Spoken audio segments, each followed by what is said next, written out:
Viewers, आप सबका बहुत बहुत स्वागत है हमारे educational based YouTube channel the learning buffet में। सबसे पहले तो मैं आप लोगों को सॉरी बोलूँगा क्योंकि हमने काफ़ी दिनों से वीडियो नहीं डाली है। एक्चुअली मैं थोड़ा बिजी था, बट आज से आपको मैं प्रॉमिस करता हूँ कि वीक में आपको 2 से 3 वीडियो तो मिल ही जाएंगी। और मैंने पिछली वीडियो में एक और चीज़ गौर की, जब मैं फ़ोन से अपनी वीडियो देख रहा था कि जो सबलाइम टेक्स्ट का कोड था वो काफ़ी छोटा था, उतना ज़्यादा विजिबल नहीं था। तो उस वीडियो को मैं वापस से एडिट करके फिर से डाल दूँगा, तो उसकी आप चिंता ना करिएगा। जो हमारी लैंग्वेज सीएसएस है, वो हमारे जो डॉक्यूमेंट्स को होती है पूरा स्टाइल करती है कि डॉक्यूमेंट्स में कौन सी एनिमेशन लगेंगी, एक इमेज की पोजीशन कहाँ पर होनी है, हेडिंग का कौन सा कलर होना है, वगैरह वगैरह। और सीएसएस का जो फुल फॉर्म होता है वो होता है कैस्केडिंग स्टाइल शीट। तो अब अगर मैं सीएसएस के एक सिंपल रूल की बात करूँ कि हम कैसे करते हैं, एचटीएमएल में हमें पता है कि हमारा जो रूल होता था, हम ब्रैकेट्स के अंदर टैग लिखते थे और उसके बाद टैग के बाद उसका कंटेंट लिखते थे। सीएसएस का जो रूल है वो है सिलेक्टर। सिलेक्टर के बाद प्रॉपर्टी और उसकी वैल्यू। अब ये सिलेक्टर क्या है, मान लीजिए आपकी एक हेडिंग है H1 और आपको उसका कलर करना है पिंक। तो जो सिलेक्टर है वो हमारा H1 हो जाएगा और जो प्रॉपर्टी है वो कलर हो जाएगा और वैल्यू जो है वो पिंक हो जाएगी। ये एक बेसिकली सीएसएस का एक बेसिक रूल है। उसके बाद जो हमारे CSS का आते हैं, जैसे मान लीजिए हमें H1 को पर्पल करना है। अब हम चलते हैं अपने सबलाइन टेक्स्ट में। ये हमने एक बेसिक सब अपना क्रिएट कर रखा है पिछली वीडियो में ही। अगर मैं अब आपको इसको मैं हटा देता हूँ, तो ये हमारा, जैसे हम यहाँ पर हम एक हेडिंग बना लेते हैं पहले H1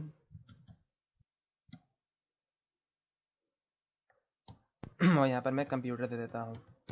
इसको मैं सेव करता हूँ। अब मान लीजिए मुझे इसी हेडिंग को पिंग करना हो तो मैं कैसे करूँगा। उससे पहले हमें ये पता करना होगा कि जो हमारी CSS होती हैं वो दो तरीके की होती हैं। एक हमारा होता है इनलाइन और एक होता है एक्सटर्नल CSS। मतलब हम एक तरीके से मतलब इनलाइन जो होती है, तो हमारी जो CSS होती है वो होती है दो तरीके की। एक होती है इनलाइन और एक होती है एक्सटर्नल। इनलाइन मतलब कि आप स्टाइल को उसी समय इंक्लूड कर दें जैसे आप टैग दे रहे हो HTML के अंदर, पर वो देखने में अच्छा नहीं लगता और काफ़ी यूज़फुल नहीं होता है। एक्सटर्नल स्टाइल शीट में हम एक अलग CSS फाइल बनाते हैं, उसको हम HTML के साथ लिंक करते हैं और वो हम देखते हैं कैसे करते हैं। अब यहाँ पर मैं सबलाइम टेक्स्ट में गया। आप कंट्रोल एन से आप एक नया डॉक्यूमेंट खोल सकते हैं या फिर आप चाहें तो फाइल से आके कर सकते हैं। तो मैंने कंट्रोल एन करा और मेरा ये खुल गया। अब मैं इसको कंट्रोल शिफ्ट एस करके सेव करता हूँ। इसको मैं project1 dot C S S, इसका जो फॉर्मेट है वो डॉट सी एस एस होना ज़रूरी है, किसी नाम से सेव कर देता हूँ। ठीक है, अब ये मेरा एक सी एस एस की फ़ाइल क्रिएट हो गई और ये मेरी एच टी एम एल की फ़ाइल है। अब मुझे ये जो सी एस एस की फ़ाइल है इसको H T M L file में लिंक करना है। उसके लिए हम इसको लिंक करेंगे हेड में। अब आप हेड में, जब मैंने आपसे कहा था कि हम हेड में मेटा डेटा डालते हैं, तो उस समय मैंने कहा था जब हम सी एस एस डिस्कस करेंगे तब हम इस चीज़ को पढ़ेंगे। तो अब हम देखते हैं कि हम इसमें CSS को लिंक कैसे करेंगे। आप हेड के अंदर जाइए। आपको हेड के अंदर सिर्फ एक लिंक टैग देना है। लिंक के बाद आपका रेल आ जाएगा, टाइप आ जाएगा और HREF आ जाएगा। HREF हमारा लिंक स्टोर करेगा CSS फाइल का, और रेल हमें बता रहा है कि हम एक स्टाइल शीट को इसमें कर रहे हैं लिंक में। और जब हम जावा करेंगे तब उसके लिए वो अलग हो जाएगा। तो अब ये हमारा HREF है। HREF में डाल देता हूँ मैं project1.css। अब हम इसको सेव कर देता हूँ। तो जो मेरी CSS फाइल है वो मेरे HTML डॉक्यूमेंट के साथ लिंक हो गई है। अब मुझे बनाना है H1 को अपने पर्पल। तो मैं CSS में जाऊँगा और यहाँ पर मैं टाइप करूँगा H1। उसके बाद मैं कर्ली ब्रैकेट दूंगा, स्पेस दबा के यहाँ पर मैं कर दूंगा कलर, और सबलाइम टेक्स्ट अपने आप उसको ऑटो फिल कर देगा, और यहाँ पर मैं करूँगा पिंक। और सेमी कोलन लगाना बहुत ज़रूरी है। HTML में हमारा कुछ ऐसा सिंटैक्स होता नहीं था, बट CSS में हमको सिंटैक्स फॉलो करना पड़ेगा। अब मैं इसको सेव करता हूँ और अब मैं जाके अपना प्रोजेक्ट खोलूँगा। अब मैं अपना प्रोजेक्ट खोलता हूँ, तब देख सकते हैं कि जो मेरी H1 हेडिंग थी कंप्यूटर की वो पिंक हो गई है। अब मान लीजिए मुझे पिंक नहीं चाहिए और मुझे ये रेड चाहिए।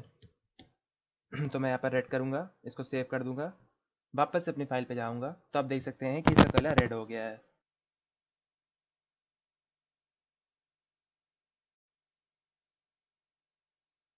तब जैसे मान लीजिए हमें एक इमेज चाहिए और हमें उस इमेज को 100 पिक्सल वाइड बनाना है और 200 पिक्सल उसकी हाइट रहनी है, तो हम वो कैसे करें। अब मैं गूगल इमेजेस में जाके एक रैंडम सर्च कर लेता हूँ और इसको मैं सेव कर लूँगा, सेव इमेज कर लेता हूँ। डेस्कटॉप में डाउनलोड रैंडम डॉट JPG कर ले रहा मैं, और ये हमारी सेव हो गई है। अब मैं इधर आता हूँ और हमें सबसे पहले जो ये हमारी इमेज है उसको अपने HTML डॉक्यूमेंट में लिंक करना पड़ेगा। अब मैं बॉडी में जाके स्पी टैग के बाद यहाँ पर अपनी एक इमेज को लिंक कर देता हूँ। और इमेज लिंक करने के लिए आपको IMG का यूज़ करना पड़ेगा। SRC के लिए मैं इसमें random.jpg डाल देता हूँ। इसको सेव करता हूँ चेक करने के लिए कि हमारी इमेज लिंक हुई कि नहीं हुई, और आप देख सकते हैं कि हमारी इमेज अच्छे से लिंक नहीं हुई है। कोई उसमें मैंने शायद से गलती की होगी। रैंडम डॉट, ये हमारी इमेज आ गई है। अब अगर हमें ये देखना हो कि अब हमें इस इमेज को 100 पिक्सल वाइड करना हो और 200 पिक्सल्स की हाइट बढ़ानी हो, वो काम हम CSS से करेंगे। अब हम CSS में H1 के नीचे जाएंगे और यहाँ पर हम इमेज करेंगे, फिर कर्ली ब्रैकेट्स, और यहाँ पर हम इसकी विड्थ में जाके इसको 100 पिक्सल कर देते हैं, सेमी कोलन, और इसकी हाइट को 200 पिक्सल कर देते हैं। अब मैं इसको सेव करता हूँ। अब मैं अपने वापस से फाइल में जाऊँगा और आप देख सकते हैं कि इसकी हाइट 200 पिक्सल हो गई है और ये पतला हो गया है नॉर्मल हिसाब से। तो हमारे जो पिक्सल्स होते हैं वो एक तरीके की यूनिट होती है मेजरमेंट की, और ये आपको पिक्सल्स मतलब अगर आप कोई रिस्पॉन्सिव वेबसाइट बना रहे हैं तो उस समय तो आपको नहीं यूज़ करनी चाहिए, अगर रिस्पॉन्सिव नहीं है तो आप उसको यूज़ कर सकते हैं। बाकी यूनिट्स हम बाद में लेटर डिस्कस करेंगे। अब अगर मान लीजिए इस पैराग्राफ का जो मेरा बैकग्राउंड कलर है उसको मेरे को पिंक करना हो तो मैं कैसे करूँ। अब मैं यहाँ पर आता हूँ और यहाँ पर मैं दूंगा पी यानी मैंने अपना पैराग्राफ सेलेक्ट कर लिया है। अब यहाँ पर मैंने दिया बैकग्राउंड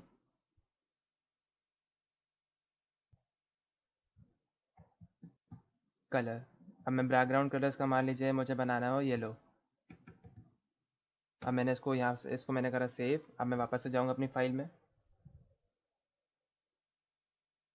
आप देख सकते हैं कि जो हमारा पूरा पैराग्राफ है वो येलो कलर का बैकग्राउंड कलर हो गया है। अब हम अगर और उसमें आए तो ये तरीके का हमारे बेसिक CSS थे। अब काफ़ी ऐसे कलर होते हैं जो हमें पता नहीं होते हैं, और जो हमारे जो कलर्स होते हैं जितने भी हमारे कलर्स हैं वो हमारे तीन कलर से मिक्स होके बन सकते हैं, वो है रेड, ग्रीन और ब्लू। वो हम काम CSS में कर सकते हैं। मान लीजिए आपको कोई पर्टिकुलर कलर यूज़ करना हो और उसका आपको नाम नहीं पता हो, तो जो CSS में हम चाह के RGB वैल्यूज़ दे के वो पर्टिकुलर कलर कलर बना सकते हैं। अब मान लीजिए मुझे पता करना है कि ये ऐसा कलर कौन सा होता है, तो अब आप गूगल में जाइए और गूगल में आपको सिर्फ कलर पिकर सर्च करना है और आपका ये कलर पिकर आ जाएगा। मान लीजिए मुझे रेड में याला पता करना हो कि याला रेड कौन से उसका होता है, तो आप देख सकते हैं कि ये याला रेड। तो आप देख सकते हैं कि मैं जैसे जैसे इसका अपने कर्सर को हिला रहा हूँ वैसे वैसे मेरे को RGB की डिफरेंट डिफरेंट वैल्यूज़ मिलती आ रही हैं। मुझे पता चल जाएगा कि ये जो पर्टिकुलर कलर है इसकी जो वैल्यू है वो रेड में 145 है, ग्रीन में 37 है और ब्लू में 33 है। इसकी वैल्यू 0 से 255 रहती है। अब अगर इसमें हम थोड़ा सा करें, अब मैं यहाँ पर H1 की जगह सिर्फ कलर क्या क्या आपको RGB करना है। RGB में अब मैं इसको 255 कॉमा 0 कर दूं, तब आप प्रेडिक्ट करिए कि इसका कलर क्या होगा। इसका कलर होगा रेड, क्योंकि जो पहला हमारा होता है वो होता है कि कितना ज़्यादा वो चैनल, जो पहला चैनल होता है वो हमारा होता है रेड का, और दूसरा जो होता है वो ग्रीन होता है, और तीसरा जो होता है वो ब्लू होता है। तो हमने यहाँ पर ग्रीन और ब्लू को 0 कर रखा है और रेड को फुल कर रखा है, तो इसका जो कलर होगा पूरा का पूरा रेड होगा। अब मैं अपने उसमें आता हूँ फाइल में और मैं इसको ये करता हूँ, तो आप देख सकते हैं कि रेडी है क्योंकि हमने पहले से भी इसको रेडी दे रखा था। अब यहाँ पर मैं रेड का 0 कर देता हूँ और ग्रीन का 255 कर देता हूँ। अब मैं इसको सेव करता हूँ। आप देख सकते हैं कि जो हमारी H1 थी वो ग्रीन कलर की हो गई है। अब मान लीजिए मुझे सिर्फ उसको ब्लू कलर का करना हो, तो मैं यहाँ पर आके ब्लू को फुल कर दूंगा और बाकी सबको एकदम 0 कर दूंगा। तो आप देख सकते हैं हमारी जो हेडिंग है वो ब्लू कलर की हो गई है। अब हम कलर पिकर से कलर चूज़ कर लेते हैं। ये कलर मेरे को अच्छा लग रहा है और अब हम यही चाहते हैं कि जो ये पर्टिकुलर कलर है इसी कलर की हमारी हेडिंग हो। तो मैं इसकी RGB वैल्यूज़ देख लेता हूँ, 168, 92, 89, और यहाँ पर मैं कर देता हूँ 168, 92 और 89। हाँ 89।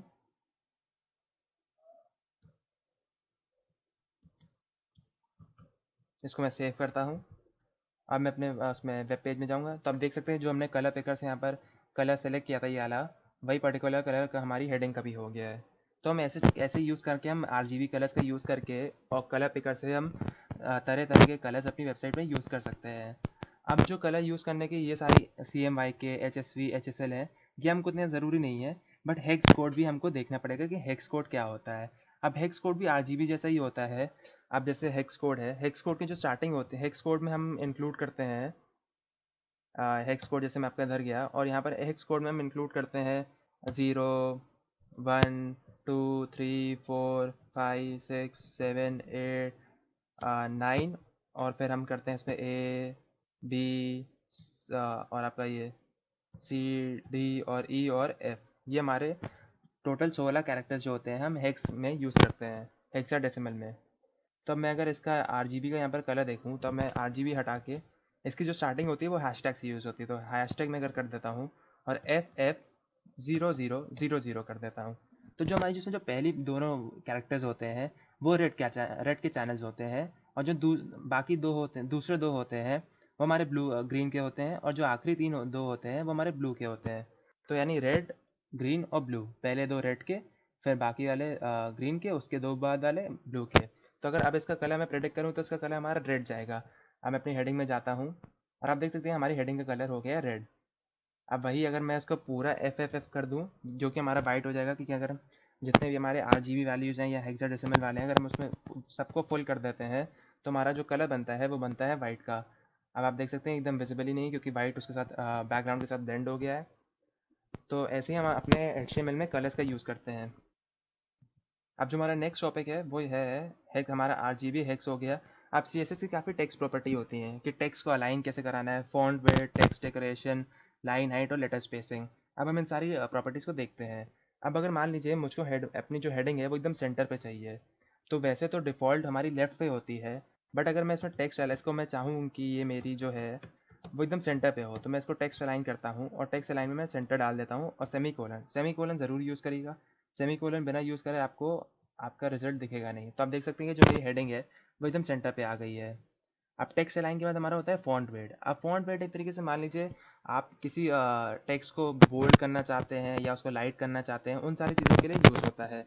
अब हमारी हेडिंग तो पहले से बोल्ड में रहती हैं, अब अगर मुझे उनको बोल्ड में नहीं रखना है, अब मान लीजिए मैं इसको चाहता हूँ कि लाइटर हो जाए, तो मैंने यहाँ पर लाइटर और सेमी कोलन दिया, इसको सेव करा और मैं अपने वेब पेज पे गया। तो आप देख सकते हैं कि जो हमारी हेडिंग है वो हमारी लाइट हो गई है काफ़ी। अगर मैं इसको इसका लाइट से बोल्ड दे दूँ तब आप डिफरेंस देखिएगा। अब मैं इसको बोल्ड देता हूँ, सेव करके वापस से खोलता हूँ, तो आप देख सकते हैं कि नॉर्मल जैसी हेडिंग होती थी वैसी ही वापस आ गई है। अब अगर मैं चाहूँ कि ये और बोल्ड हो जाए तो हम इसमें बोल्डर दे सकते हैं, सेव करके आप देख सकते हैं कि ये बोल्ड है। तो हम ये बोल्ड और बोल्डर में इतना ज़्यादा कोई फ़र्क नहीं होता है ये, और आप इसको चाहें तो लाइटर से लाइट कर सकते हैं। यही हमारा जो काम होता है फ़ॉन्ट वेट का होता है। अब मान लीजिए मुझे इस टेक्स्ट डेकोरेशन में चाहिए कि जो मेरा कंप्यूटर है उसके नीचे एक लाइन हो, तो उसके लिए मैं चाहूँ तो HTML में जाके अंडरलाइन टेक्स्ट का टैग का यूज़ कर सकता हूँ, बट मैं वो नहीं चाहता। मैं चाहता हूँ कि मेरा जो भी हो वो सारा काम इसके ही अंदर हो। तब मैं इसके टेक्स्ट डेकोरेशन में जाता हूँ और यहाँ पर मैं दे देता हूँ लाइन थ्रू, और मैं इसको सेव, सॉरी लाइन थ्रू तो उसके बीच से चला जाएगा, मैं अंडरलाइन दे देता हूँ और उसको सेव करता हूँ। अब मैं अपने वापस से वेब पेज पे जाऊँगा और उसको मैं देखता हूँ, तब देख सकते हैं कि मेरे कंप्यूटर के नीचे एक अंडरलाइन आ चुकी है। अब मैं चाहूँ कि एकदम ये क्रॉस्ड आउट दिखे, तो क्रॉस्ड आउट के लिए मैं लाइन थ्रू कर सकता हूँ। लाइन थ्रू मैंने करा, सेव करके वापस से अपने वेब पेज पे गया और आप देख सकते हैं कि इसके बीच में लाइन थ्रू आ गई है। तो इसी से हम टेक्स्ट डेकोरेशन का यूज़ करते हैं। बाकी इसमें काफ़ी सारे CSS में काफ़ी सारे टेक्स्ट प्रॉपर्टीज़ होती हैं, उन सबको आप चाहें तो MDN से पढ़ सकते हैं। ये जो बेसिक बेसिक वेबसाइट में यूज़ होती है मैं आपको वही बता रहा हूँ। आप उससे एक बार MDN में जाके CSS की सारी टेक्स्ट प्रॉपर्टीज़ पढ़ लीजिएगा, आपके लिए काफ़ी यूज़फुल होंगी। अब जो हमारी लाइन हाइट और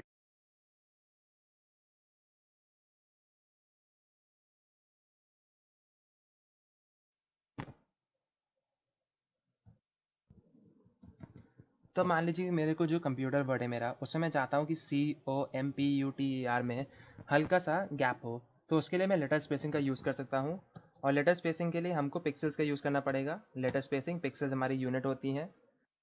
तो अब मैं इसको मान लीजिए कर देता हूँ 10 कर देता हूँ, 10 सही रहेगा मेरे हिसाब से। तो इसको सेव करता हूँ मैं, ऑल टैब। आप देख सकते हैं कि जो मेरे लेटर्स हैं उनके बीच में स्पेस आ गया है। इसका यूज़ हम लेटर स्पेसिंग का यूज़ हम इस चीज़ के लिए करते हैं ताकि हमारा जो भी वर्ड है उनके लेटर्स के बीच में स्पेस आ जाए।